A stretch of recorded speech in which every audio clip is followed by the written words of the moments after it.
کیا خیال ہے؟ عرض کیا یا رسول اللہ علاقے میں بڑا معزز ہے، اس کا معاملہ ایسا ہے کہ اگر یہ کسی کو پیغام نکاح بھیجے تو فوراً اس کو قبول کر لیا جائے، اگر یہ کسی کی سفارش کرے تو اس کی بات کو مان لیا جائے، اگر یہ بات کرے تو ہر کوئی توجہ سے سنے گا کہ یہ کیا بات کر رہا ہے۔ حضور علیہ الصلوۃ والسلام خاموش رہے۔ کچھ دیر بعد ایک عام مسلمان گزرا، ایک غریب مسلمان گزرا۔ حضور علیہ الصلوۃ والسلام نے صحابہ سے پوچھا کہ اس کے بارے میں کیا خیال ہے؟ کہا کہ یہ معمولی انسان ہے، اگر یہ کسی کو پیغام نکاح بھیجے تو رد کر دیا جائے، شاید اگر یہ سفارش کرے تو اس کی بات کو نہ سنا جائے، اگر یہ کسی کے بارے میں کچھ کہے یا کبھی کوئی بات کرے تو شاید اس کی بات کی طرف کوئی توجہ بھی نہ کرے کہ کیا کہہ رہا ہے۔ حضور علیہ الصلوۃ والسلام نے فرمایا اب سے کچھ دیر پہلے جو شخص گزرا تھا، اگر اس جیسے لوگوں سے زمین کو بھر بھی دیا جائے تو اللہ کی بارگاہ میں یہ ایک اس کے مقابلے میں زیادہ مقبول ہوگا۔ یہاں پر ایمان کا بتایا جا رہا ہے کہ اللہ تعالیٰ کی بارگاہ میں وہی بڑا ہے، اللہ تعالیٰ کی بارگاہ میں وہ اتنا بلند ہے جو تقوی میں اتنا بلند ہے، جو اللہ کی بندگی میں اتنا بلند ہے، جو اللہ تعالیٰ سے محبت کے ساتھ اخلاص میں اتنا بلند ہے۔ تو سب سے ضروری چیز جو ہے وہ ایمان ہے۔ اولیاء اللہ کے لیے بھی یہ نہیں کہ جو جس کو دل آئے ولی سمجھ لو، جہاں اللہ نے فرمایا الا ان اولیاء اللہ لا خوف علیہم ولا هم يحزنون، ساتھ ہی بتایا الذین آمنوا وكانوا يتقون۔ ایمان اللہ کے ولی کون ہیں؟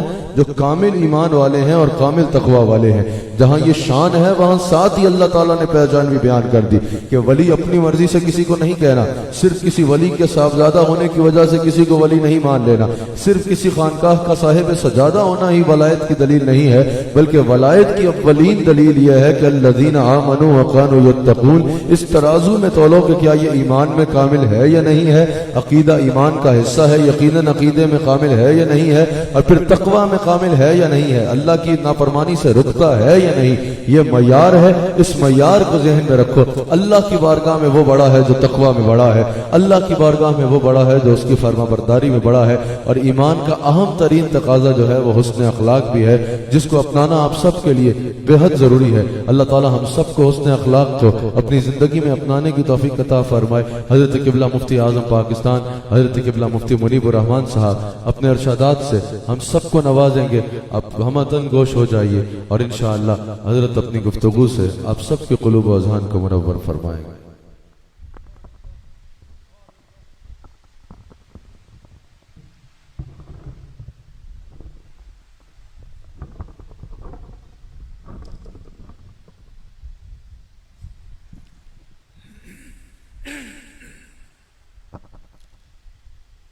بسم اللہ الرحمن الرحیم، الحمد للہ رب العالمین، الصلاة والسلام علی سید المرسلین، سیدنا و مولانا محمد وعلی آلہ وصحبہ اجمعین، اما بعد۔ حضرت قبلہ پیر طریقت، رہبر شریعت، حضرت علامہ پیر نقیب الرحمن محمدی نقشبندی دامت برکاتہم العالیہ، اور حضرت محترم صاحبزادہ علامہ حسان حسیب الرحمن صاحب زید مجدہم، اسٹیج پر موجود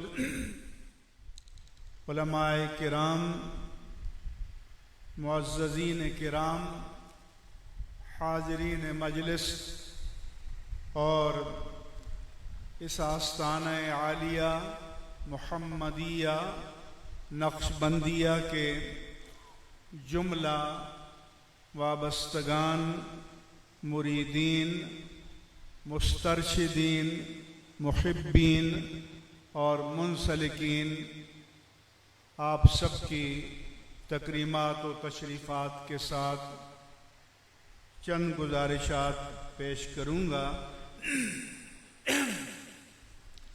رات جو بات میں نے شروع کی تھی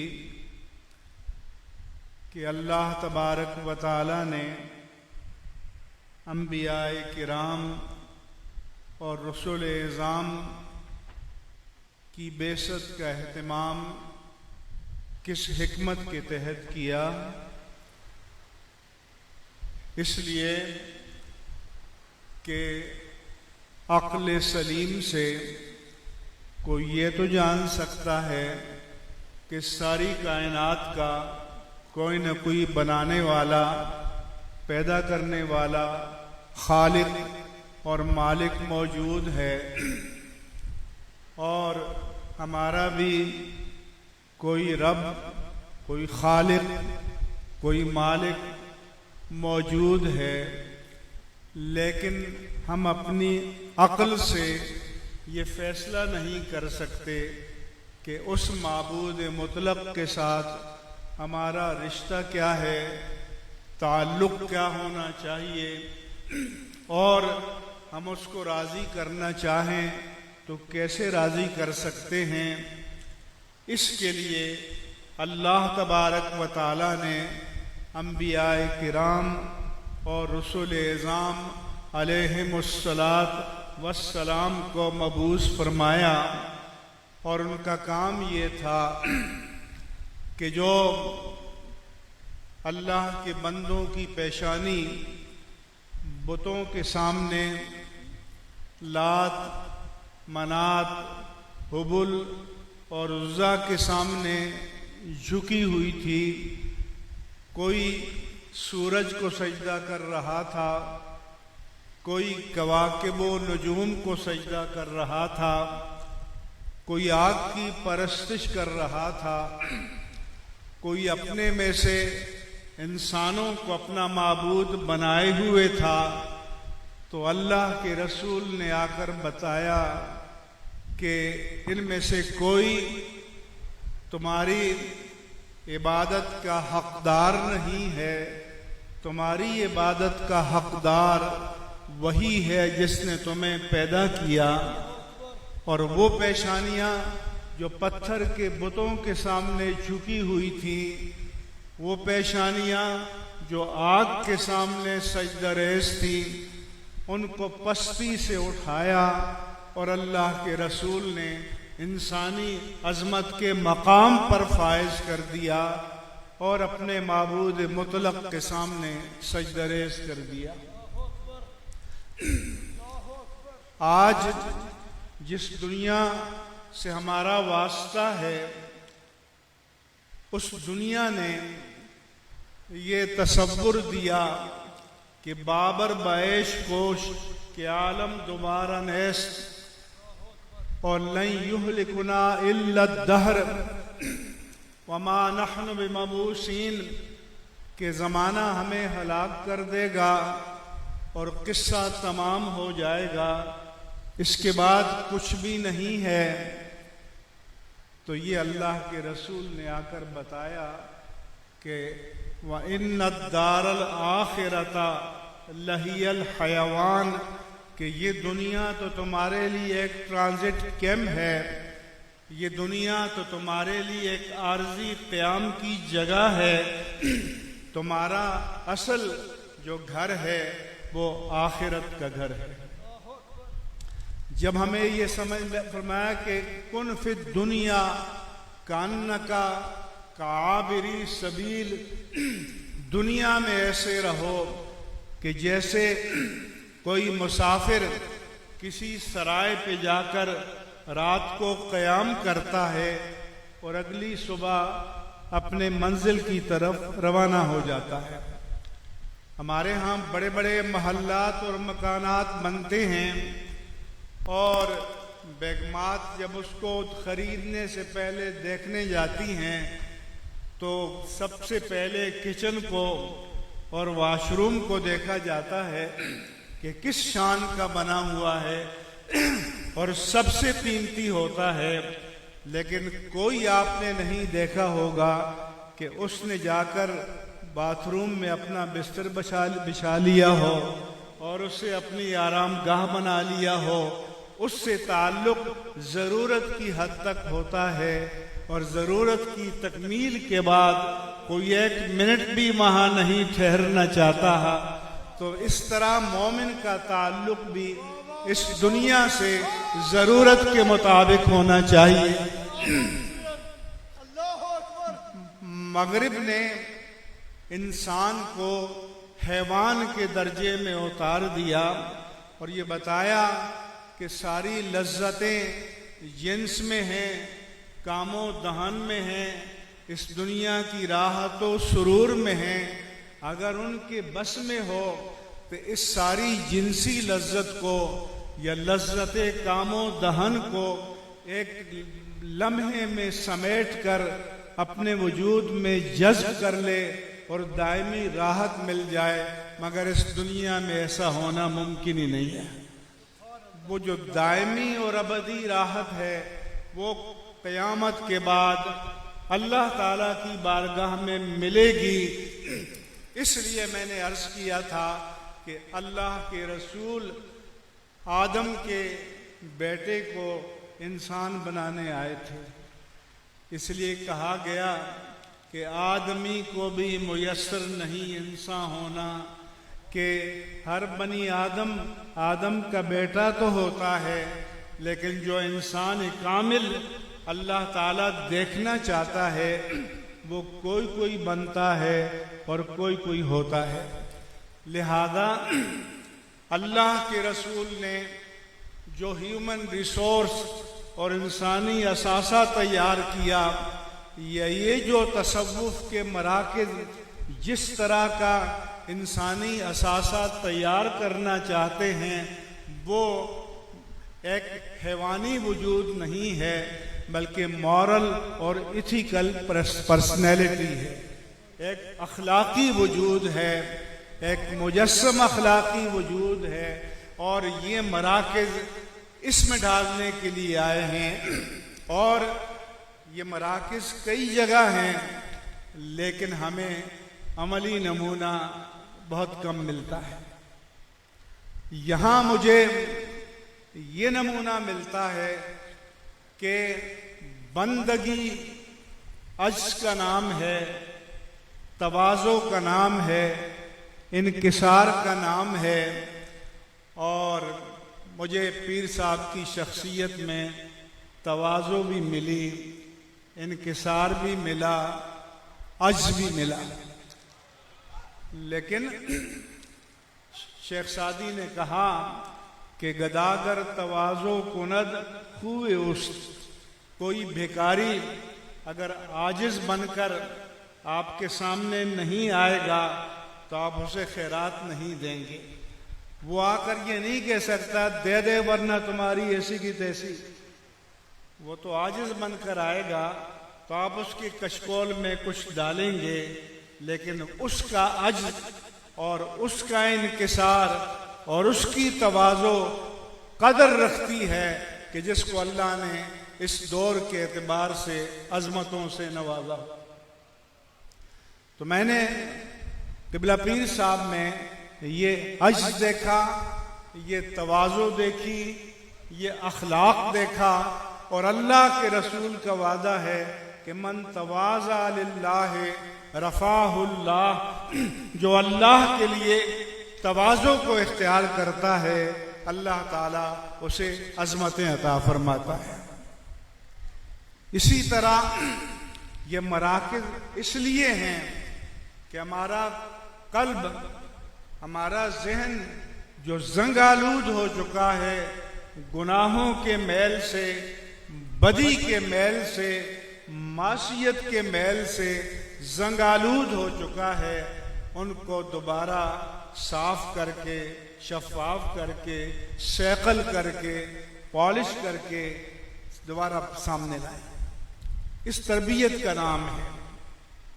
چنانچہ آج پورے نظام سیاست کو دیکھیں اور شعبوں کو دیکھیں، سب ایک دوسرے کے لیے حسد، کینہ، بغض اور تکبر سے بھرے ہوئے ہیں، جبکہ اللہ کے رسول کا فرمان ہے کہ الکبریاء ردائی، کہ